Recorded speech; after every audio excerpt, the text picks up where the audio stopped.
Howdy, folks. I'm a ludicrous lemon lemur. I'm Amber. And here's even more lemons and lemurs. Alright, folks, our first letter is titled, Am I a Jerk for Refusing to Honor My Boyfriend's Family's Tradition? My boyfriend Eric, a 29-year-old male, fake name, and I, a 27-year-old female, have been dating for 3 years. For context, I have met his family and they are very friendly. We don't meet them very often because they live in my boyfriend's home country. I don't want to reveal the country names either for privacy reasons, but my boyfriend and I are from different nationalities and we both work in my country. The conflict happened during our last visit last weekend. We have been looking up houses to move in together and engagement rings. While we were having dinner, we mentioned this to his family as it's a big step in our relationship for us. We're not engaged yet.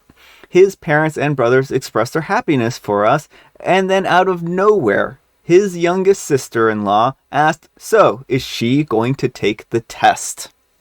I asked, "What test?"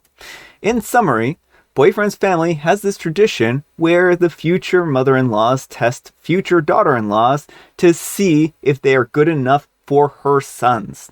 Apparently, his mother and aunts went through the same test. The tests include how to clean, how they can keep a home, and how well they can cook, their manners, etc. Basically, life skills most people learn from childhood. I found it ridiculous because 1, if I'm good enough for my boyfriend, he should be the one deciding it, and 2, I don't fit their targeted category. In his mom's words, you can't be a good stay-at-home woman or a good stay-at-home mom if you can't be a good homemaker, and she wants to make sure of that. To be clear, his mom and all 3 of his brothers' wives are stay-at-home moms, and although I respect their choices, I am not quitting my career and did not, under any circumstances, make my boyfriend think that I could compromise on that. I hate house chores, and I would rather buy homemaking gadgets and hire staff no matter what the cost than have to do the chores myself. I told my boyfriend's mom all of this, and it caused an argument that eventually ruined dinner and extension our visit. My boyfriend doesn't care whether I'm a working wife or stay-at-home woman, but he thinks that I should have done the test because it's just a test, and it's not like they would reject me if I failed it. He thinks that it's a fun tradition that everyone was looking forward to and that I should have just gone along with it anyways. My boyfriend thinks that I'm a jerk and suggested that I make this post. If I'm really the jerk, I'm sure you folks will let me know. So, am I? And edit. Adding this because it's been coming up. I know the disclosing the country may or may not bring up some unwanted arguments that will violate the rules here. But just for context, it's a family tradition, not a national culture. All right, folks, what do you think? Jerk or not the jerk? Not the jerk. And if the boyfriend likes this tradition so much, why doesn't he do it? Yeah, why is it only the women? Why are we not making sure the men are manly enough? Or that they can do household chores because this is the 21st century. Or the household chores, we can do that. That's a lot of people are saying he needs a manliness test, and that's fine too. But also, if he loves this tradition so much, why doesn't he get OP's mom to supervise him doing all the household chores and cooking and everything? Yeah. And I mean, it's really one-sided. It's really unfair. And also, OP's like, oh, well, he wouldn't care if I passed or failed, right? But it still is kind of saying something. It's still a hurtful thing being Well, and to have people judging you on something that's a really arbitrary metric.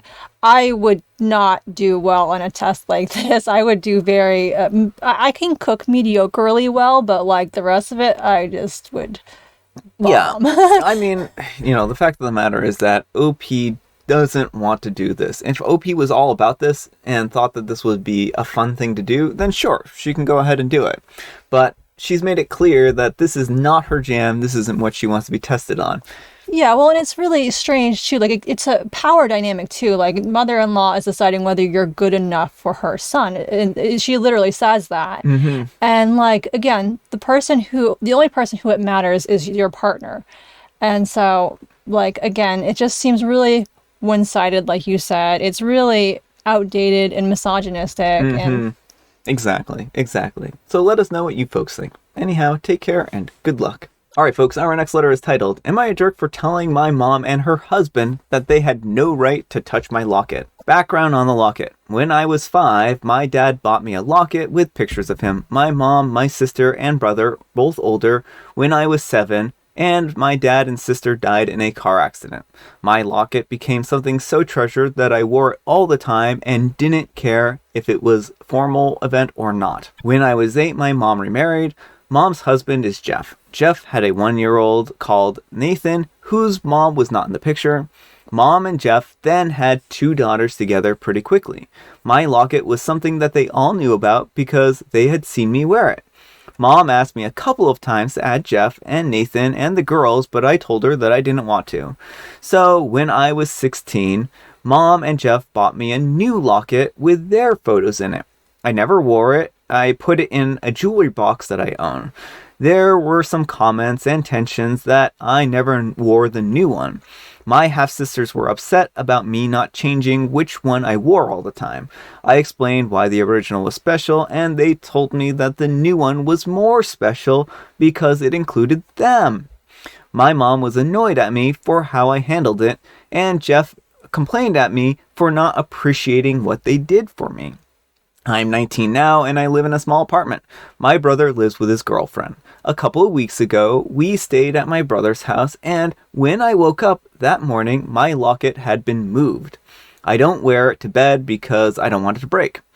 I went about my day, and that weekend. When I got home a couple of days later, I wanted to look at the photos inside and noticed that they had been taken out of my dad's photo and tried to squeeze in Jeff, Nathan, and the girls. I was angry.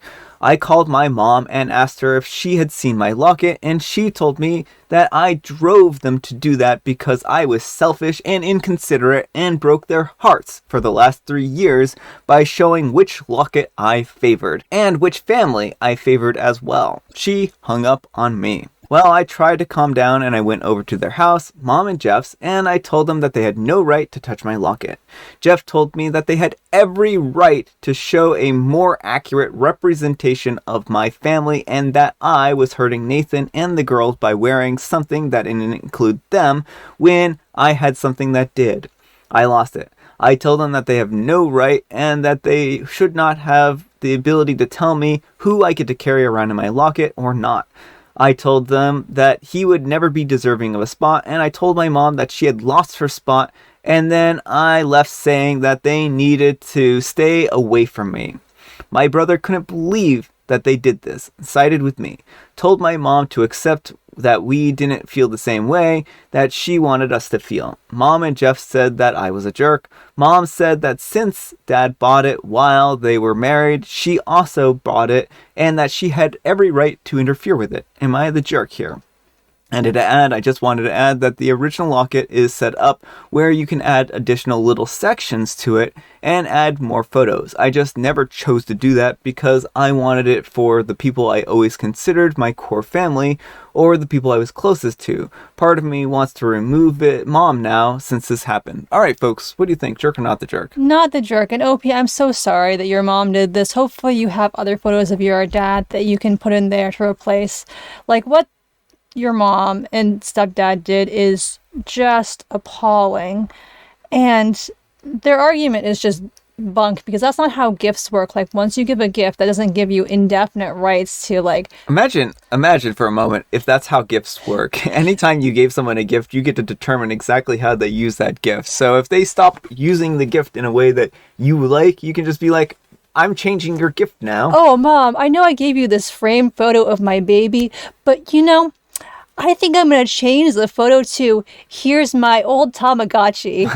Like, I don't know, it's just a random thing, but it's just such a bizarre argument. It really is. They have no right to touch OP's stuff here, and they don't have any right to meddle in what she values or doesn't value. And I think that this is certainly a gift that has a lot of sentimental value. And the fact that they're trying to push her towards this one particular ideal of what her family should be and not giving her any time to recover or mourn in her own way, I think has caused a pretty big wedge in the family. Mm-hmm. Well, and this comes up all the time, but OP's dad exists in photos and that's it. He didn't get to be there for all the big milestones. And so like they should just be glad that they are there in person and stop like being upset because they're not in a locket. Yeah.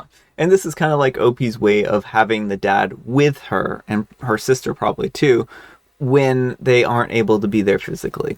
And, it sounds like OP's mom really pushed this new relationship very fast and very hard. And that's probably part of why this whole, like, trying to force this on her is not going to make them closer. It's only going to drive a wedge. Like, OP, you're well within your right to want to remove any of those people from your life. You're not obligated to treat them one way. Yeah, and I think that's really what's important here. And I mean, I feel bad that they feel excluded. Don't get me wrong.